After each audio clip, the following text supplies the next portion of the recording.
What's going on? What kind of news do you look at, right? Like you want to get like a 10 times a day updated look at what's going on inside that guy's head. Go to Drudge Report and read the headlines. Just use Drudge Report. I mean, there's a dozen different examples, but you can use a website like Drudge Report as a view into what's important, what's this guy thinking about right now from a news perspective.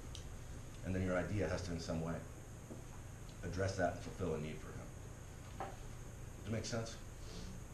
That little dude on your desk, every time you sit down to start writing an idea, is a breakthrough for this business. Never before have a group of copywriters all sat in one room and they're like, this is it, this is the guy, this is who every message has to be directed to. Questions about Kurt before I move on to the $20,000 opportunity? Yes, sir. Would you say he has like this isn't the right word, but maybe like get the idea, like a vendetta or like a grudge against Wall Street? Well, that's why we exist. If those people weren't fundamentally untrusting of the machine, like we wouldn't be here. That's part of the reason why this whole industry exists. So it's weird. So he's coming from a place potentially of distrust, and you have to get. That's why proof and credibility is so important to our promos, because we have to build that for him in what we do and the solutions that we provide. Does that make sense? I guess the question is, does he, like, if he had to choose between just him making a fortune, let's say, or him making a fortune while, like, the guys on Wall Street go to shit, right? Which would he choose? He wants a fortune.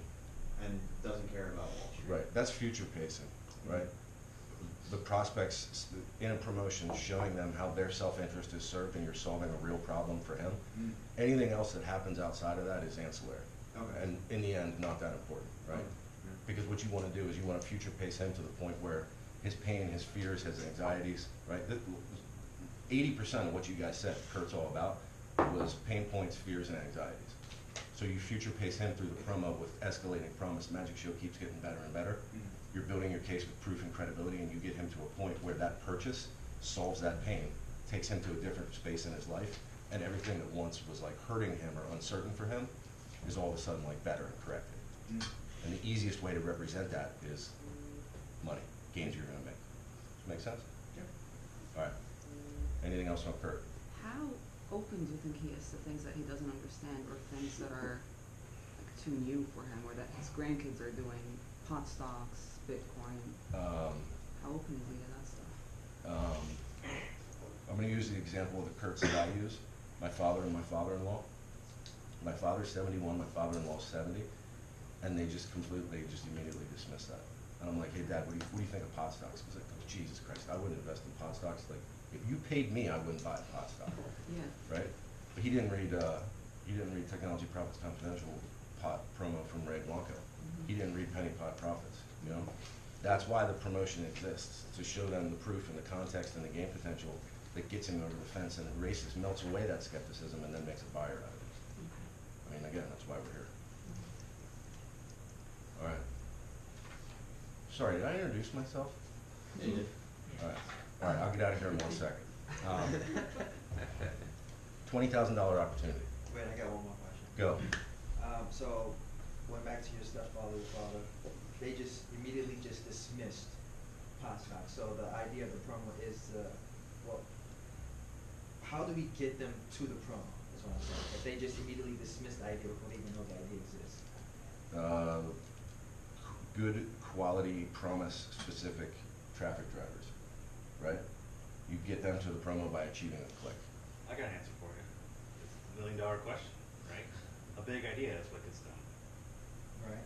To there, right? Some way of reframing pot stocks in a way they've never thought of before, where they're actually excited by it versus skeptical. Two things about that. One, these are 2 tips from my perspective as a publisher that are going to help you be successful more quickly.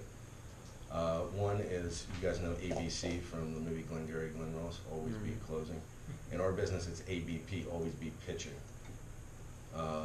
Evaldo, Ryan, Scott Bardelli, the guys from Dig In, Jim Ammerheim, those like top level senior copywriters in our company, every single time you talk to them, they're like, hey, what if? Hey, what if? What do you think about this? What do you think about this? 90% of that stuff never becomes a headline and lead, but they are always pitching. They are always talking about an idea. As a publisher, and I think all the other publishers would agree with me too, we are never too busy to listen to your next idea. And it doesn't matter if it's an ordinary idea right now, our job is to help you do the work to make it an extraordinary idea, to make it something that we can put in front of our prospects, okay? ABP, always be pitching. If I see you around the office, first 2 words out of your mouth should be, what if? Hey, what if? What do you think about this? Right? Constantly. That conversation never stops. The second one, this is like a Jordan Belfort technique, but it was also in the movie Boiler Room that you might remember. You know, guys know act as if. This goes back to the certainty speech that I gave last year. Maybe you guys have seen that video. Act as if. You're like you junior copywriters, you don't know a lot about the business. You're learning about Kurt and what it takes to put an idea in front of him. When you sit down to write, act as if you have the answer, you have the solution. In your prose, you have to be certain and have that conviction that's going to make Kurt want to know more about what you have to say. Does that make sense? Act as if, and ABP. They'll get you there faster. Okay, last thing, 20 grand opportunity. I know some of you guys are technically copywriters associated with another publishing group, so this offer probably isn't for you. I have 2 copywriters that work with our group, and Rob, who's done a little bit of work with us, and then the rest of you guys who are kind of like free agents. This is for you. I wrote down, last night I wrote down blockweed and pot chain. I don't know what either of those things mean, but I think there could be an idea because it takes blockchain and it takes cannabis business and it puts them together as one. 1 year ago, next week, we started work on penny pot profits. POT is the pub code. A junior writer who was a part of this group wrote that promotion. And we're coming up on 10 mil gross in the last year on that one single idea. And the funny part is we've relet it, but we've never actually attacked POT with a wholly separate promo idea since we launched that a year ago.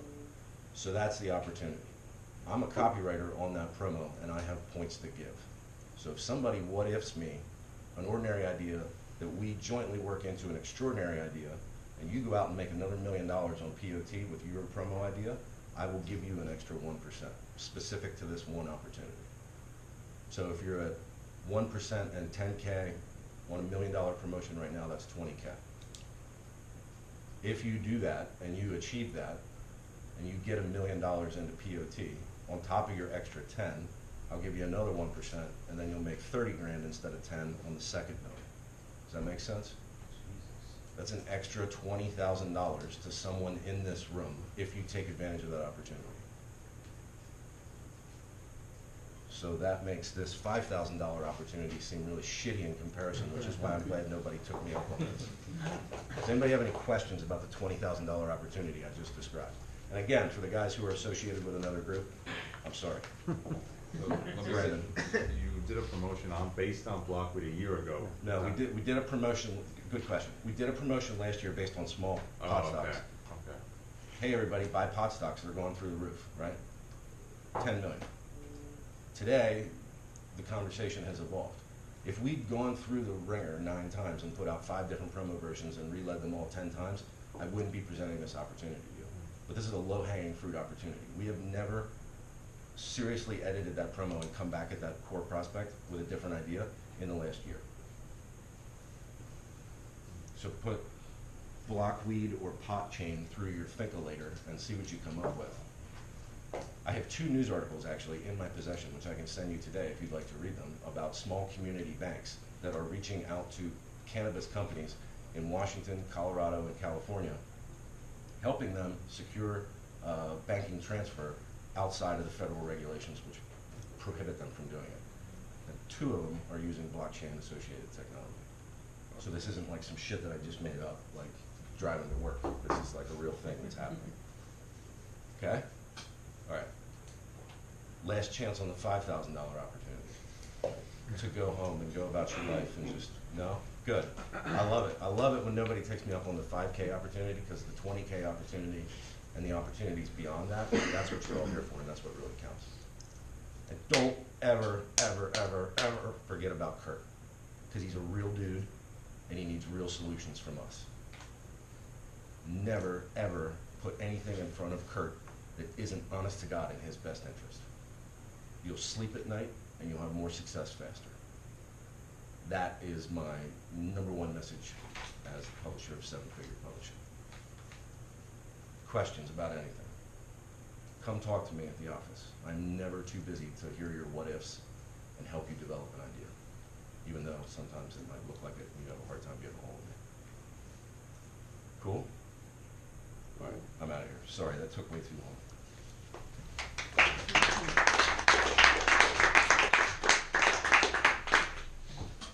Also note, Aaron, for probably 10 years, has been one of the first one in the office every single day, too.